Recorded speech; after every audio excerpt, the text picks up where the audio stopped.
नमस्कार दोस्तों, आप देख रहे हैं बॉलीवुड टॉप 10, जिसमें हम आपको बॉलीवुड और एंटरटेनमेंट की दुनिया की उन खबरों से अपडेट कराते हैं जो इस वक्त ट्रेंड कर रही हैं।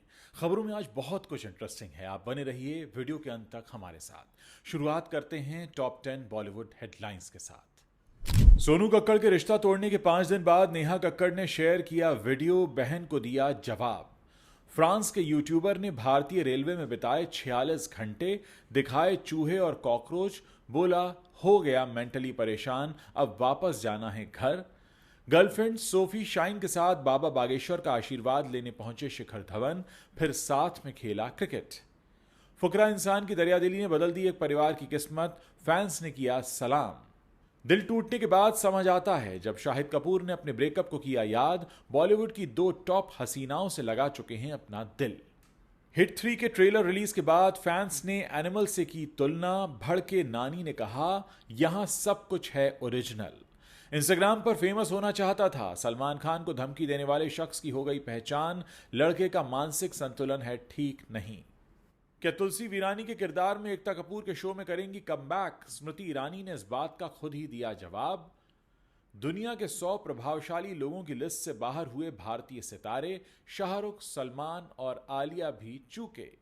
शादी की खबरों के बीच गर्लफ्रेंड तेजस्वी प्रकाश के साथ डिनर डेट पर गए करण कुंद्रा, दुबई से हुई फोटो वायरल। दोस्तों, ये थी वो टॉप 10 हेडलाइंस जो इस वक्त सुर्खियों में हैं, जो इस वक्त चर्चा में हैं। आइए अब इन्हीं सुर्खियों को जरा विस्तार से समझते हैं। करीब 5 दिन पहले नेहा कक्कड़ और टोनी कक्कड़ की बहन सोनू कक्कड़ ने एक शॉकिंग फैसला लिया था। सोनू ने बताया कि उन्हें अपने भाई बहनों से रिश्ता तोड़ दिया है।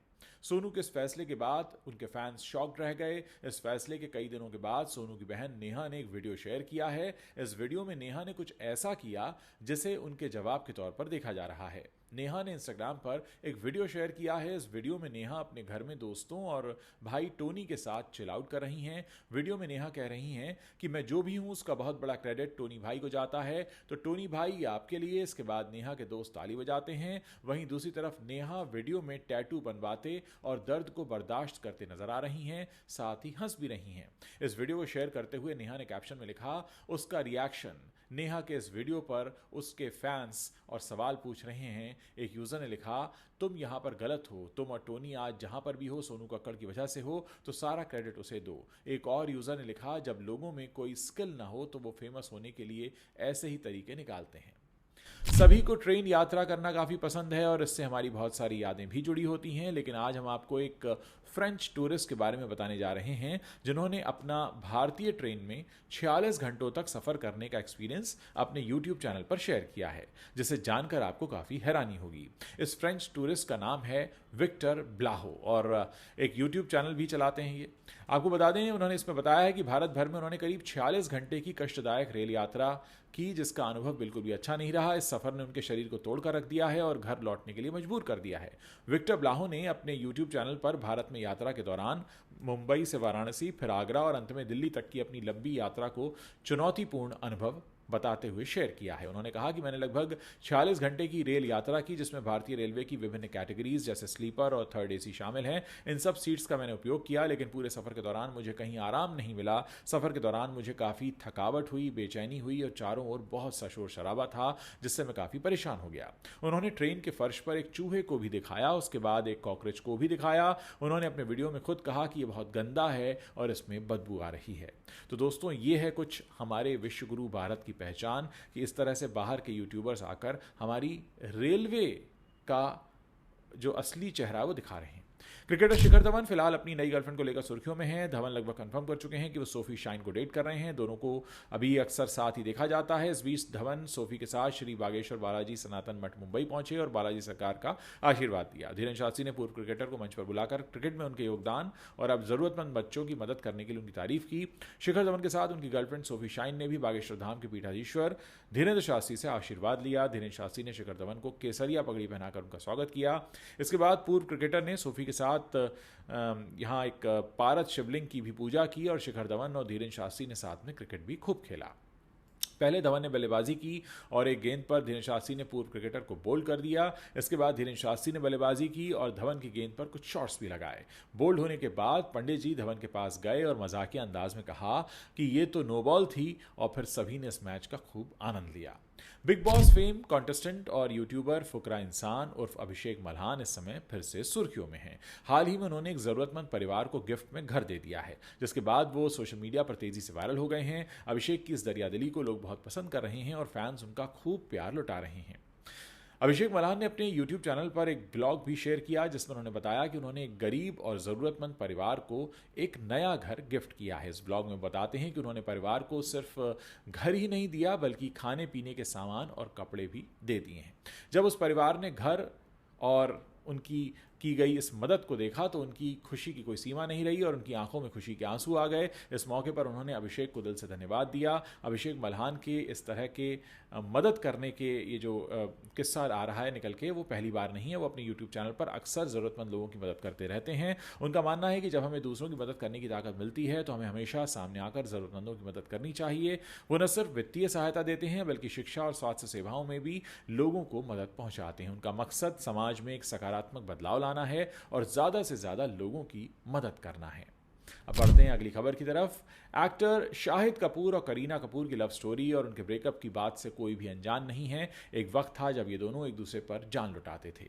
बाद में अलग होने के बाद दोनों को अक्सर कई मौकों पर एक दूसरे को इग्नोर करते भी देखा गया, लेकिन हाल ही में दोनों एक इवेंट में एक दूसरे से बात करते नजर आए। ब्रेकअप के बाद करीना की लाइफ में सैफ अली खान आ गए थे और उसके बाद उन्होंने शादी कर ली थी, मगर शाहिद पर इसका गहरा असर पड़ा और उसके बाद उन्होंने हाल ही में बताया कि असल में वो एक राज शमानी के पॉडकास्ट में आए हुए थे और उन्होंने कहा, शाहिद कपूर ने, कि दिल टूटना जो होता है वो बड़ा दर्द देता है। उन्होंने कहा कभी कभी जब आपका दिल टूटता है तो आपको लगता है कि आप इतने अच्छे नहीं हैं। उन्होंने बताया कि अगर प्यार गहरा हो तो लोग अपने रिश्ते को बचाने की पूरी कोशिश करते हैं और कई बार इसके लिए आत्मसम्मान और अपनी गरिमा को भी नज़रअंदाज कर देते हैं। शाहिद कपूर ने कहा, कभी कभी आप किसी से इतना प्यार करते हैं कि जब वो आपको रिजेक्ट कर देते हैं तो आप उनका इस हद तक पीछा करते हैं कि आप अपनी गरिमा खोने लगते हैं। आप अपनी गरिमा का त्याग भी करते हैं और आपको ये भी एहसास नहीं होता कि आपने इस प्रक्रिया में, इस पूरे प्रोसेस में अपना आत्मसम्मान भी खो दिया है, और ये एहसास बहुत बाद में होता है। तब आप सोचते हैं कि ये मैं क्या कर रहा था। आपको बता दें कि करीना कपूर के अलावा शाहिद कपूर का नाम प्रियंका चोपड़ा के साथ भी जुड़ चुका है। दोनों के बीच फिल्म कमीने के दौरान प्यार हो गया था, लेकिन जल्द ही वो अलग भी हो गए थे।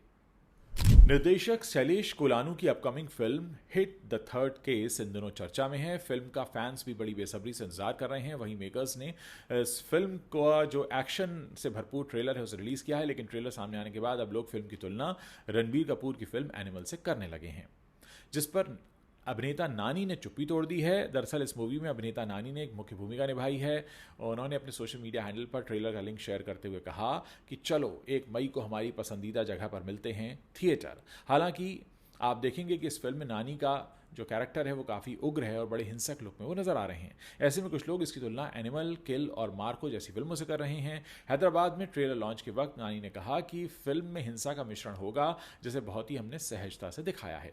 नानी ने आगे कहा कि मुझे नहीं लगता कि हिट 3 को आप एनिमल, किल या मार्को जैसी फिल्म के साथ कंपेयर कर सकते हैं, क्योंकि ये फिल्म बिल्कुल अलग है और ये फिल्म के ग्रामर को ध्यान में रखकर ही बनाई गई है। एक बार जब आप पूरी फिल्म देख लेंगे तो सब कुछ आपको इतना स्वाभाविक लगेगा कि हिंसा दिखाई नहीं देगी। जब इमोशंस काफ़ी स्ट्रांग होते हैं तो हिंसा काम करती है। मिसाल के तौर पर देखेंगे तो इसके सबसे अच्छे जो उदाहरण है वो एस राजमौली हैं। ट्रेलर में जो हिंसक लग सकता है वो फिल्म में सहजता से घुल मिल जाएगा। तो यानी फिल्म को इस तरह से बनाया गया है जिससे कि वो बहुत हिंसक नहीं लग रही है। बॉलीवुड के जाने माने अभिनेता सलमान खान को काफ़ी समय से जान से मारने की धमकियां मिल रही हैं। इनको एक बार फिर खौफनाक धमकी भरा एक मैसेज मिला था और अब गुजरात पुलिस ने उस व्यक्ति की पहचान कर ली है जिसने बॉलीवुड अभिनेता सलमान खान को जान से मारने की नई धमकी दी थी। वडोदरा जिले के वाघोड़िया क्षेत्र के गांव का 26 साल का ये लड़का है जिसने कथित तौर पर सलमान खान के मुंबई स्थित घर में घुसकर उनकी कार में बम लगाने की धमकी भरा संदेश व्हाट्सएप पर पुलिस को भेजा था। इस मौत की धमकी के पीछे कोई गैंगवार या बदला लेने की मंशा नहीं थी। पुलिस का कहना है कि धमकी भेजने की पीछे की मंशा कथित तौर पर इंस्टाग्राम पर फेमस होने के लिए थी। टाइम्स ऑफ इंडिया के मुताबिक धमकी भेजने वाला व्यक्ति वडोदरा का मयंक पंड्या है और अधिकारियों के अनुसार उसका एकमात्र मकसद सोशल मीडिया पर सुर्खियां बटोरना था और इंस्टाग्राम पर अपने फॉलोअर्स को बढ़ाना था। पुलिस पूछताछ के दौरान मयंक ने कबूल किया कि सलमान खान को नुकसान पहुंचाने की उसकी कोई वास्तविक योजना थी ही नहीं। उसका मकसद लॉरेंस बिश्नोई गिरोह की धमकी भरी शैली की नकल करके लोगों का ध्यान अपनी ओर आकर्षित करना था। उसे लगता था कि यह खतरनाक स्टंट उसे इंस्टाग्राम पर वायरल कर देगा। हालांकि योजना बुरी तरह विफल हो गई और उसे ऑनलाइन पॉपुलैरिटी मिलने के बजाय पुलिस की हिरासत में जाना पड़ा। क्योंकि सास भी कभी बहू थी भारतीय टेलीविजन का ये आइकनिक शो रहा है। ये डेली सोप जुलाई 2000 से नवंबर 2008 तक स्टार प्लस पर टेलीकास्ट हुआ और इसके कुल 1833 एपिसोड्स आए थे। शो को शोभा कपूर और एकता कपूर ने अपने बैनर बालाजी टेलीफिल्म्स के तहत बनाया था। इस सीरियल की कहानी स्मृति ईरानी के किरदार तुलसी वीरानी के इर्द गिर्द घूमती थी, जो कि वीरानी परिवार की आदर्श बहू थीं। वहीं एकता कपूर ने हाल ही में कंफर्म किया था कि वो क्योंकि सास भी कभी बहू थी का रीमेक बना रही हैं और स्मृति ईरानी ने अब इस पर रिएक्शन दिया है। हाल ही में एक कार्यक्रम में जब स्मृति ईरानी से पूछा गया कि क्या आप क्योंकि सास भी कभी बहू थी में काम करने जा रही हैं, क्या आप फिर से तुलसी वीरानी बनेंगी, तो उन्होंने बस इतना कहा जिससे दर्शकों को उनकी वापसी के बारे में अनुमान लगाना पड़ा। रिपोर्ट्स के मुताबिक शो के रीमेक की ऑफिशियल घोषणा मेकर्स जून 2025 में करेंगे और इस शो में पहले 2 सालों तक मिहिर वीरानी का किरदार निभाने वाले अमर उपाध्याय भी वापसी कर सकते हैं, ऐसी खबरें हैं। गौरतलब है कि स्मृति ईरानी ने भाजपा के नेतृत्व वाली केंद्र सरकार में कैबिनेट मंत्री बनने के बाद अभिनय से ब्रेक ले लिया था और 2014 से 2024 तक महिला एवं बाल विकास मंत्री यानी अल्पसंख्यक मामलों की मंत्री और मानव संसाधन विकास मंत्री के तौर पर उन्होंने काम किया था। इसके अलावा उन्होंने और भी कई विभाग संभाले थे। टाइम्स मैगजीन हर साल दुनिया के 100 सबसे प्रभावी लोगों की लिस्ट निकालती है। अब इस साल की लिस्ट भी सामने आ गई है, जिसमें वर्ल्ड के कई बड़े एक्टर्स और सिंगर्स के नाम शामिल हैं। हालांकि हैरत की बात यह है कि दुनिया के 100 सबसे प्रभावी लोगों की इस लिस्ट में एक भी बॉलीवुड या साउथ स्टार का नाम शामिल नहीं है। एड शीरन के अलावा लिस्ट के एंटरटेनमेंट सेक्शन में Scarlett Johansson, Adam Scott, Kristen Wiig और रशीदा जोन्स भी दुनिया के 100 सबसे प्रभावी लोगों की लिस्ट का हिस्सा बन गए हैं। वहीं डिएगो लूना, डैनियल डेडवाइलर, होजियर और मोहम्मद रसलोफ ने भी दुनिया के 100 सबसे प्रभावी लोगों में अपनी जगह बनाई है। आइकन कैटेगरी में डेमी मूर, एड्रियन ब्रॉडी, हिरोयुकी सनाडा जैसे कलाकारों को भी जगह दी गई है। इसके अलावा ब्लैक लाइवली, रोज, स्नूप डॉग और जॉन एम चू जैसी हस्तियां भी इस फेहरिस्त में अपनी जगह बनाने में कामयाब रही हैं। पिछले साल बॉलीवुड एक्ट्रेस आलिया भट्ट और monkey man director Dev Patel दुनिया के 100 सबसे प्रभावी लोगों की लिस्ट का हिस्सा थे, लेकिन इस साल आलिया तो दूर, शाहरुख खान और सलमान खान जैसा कोई भी बड़ा भारतीय सितारा इस फहरिस्त का हिस्सा नहीं बना है। हालांकि 2023 में शाहरुख खान दुनिया के 100 सबसे प्रभावी लोगों वाली सूची में शामिल हो गए थे। करण कुंद्रा और तेजस्वी प्रकाश इंडस्ट्री के पॉपुलर कपल हैं। दोनों सालों से साथ में हैं और कपल गोल्स देते हैं। अब दोनों के जल्द ही शादी करने को लेकर खबरें आ रही हैं। हाल ही में सेलिब्रिटी मास्टर शेफ में जब तेजस्वी की मां पहुंची तो फराह खान ने उनसे शादी के बारे में पूछा। इस पर उनकी मां ने कहा कि इस साल शादी हो जाएगी। हालांकि करण और तेजस्वी अभी भी इन खबरों से इनकार कर रहे हैं। शादी की खबरों के बीच करण कुंद्रा और तेजस्वी प्रकाश दुबई में एंजॉय कर रहे हैं। तेजस्वी ने डिनर डेट की तस्वीरें शेयर की हैं। फोटो में करण खाने का मजा लेते दिखाई दिए हैं। करण और तेजस्वी की डिनर डेट की तस्वीरें भी अब वायरल हो रही हैं। हाल ही में खबर आई कि करण और तेजस्वी दुबई ब्लिंग नाम के एक रियलिटी शो में सगाई करने जा रहे हैं, इसलिए दोनों दुबई गए हुए हैं। हालांकि करण और तेजस्वी ने इन खबरों पर कुछ भी रिएक्शन नहीं दिया।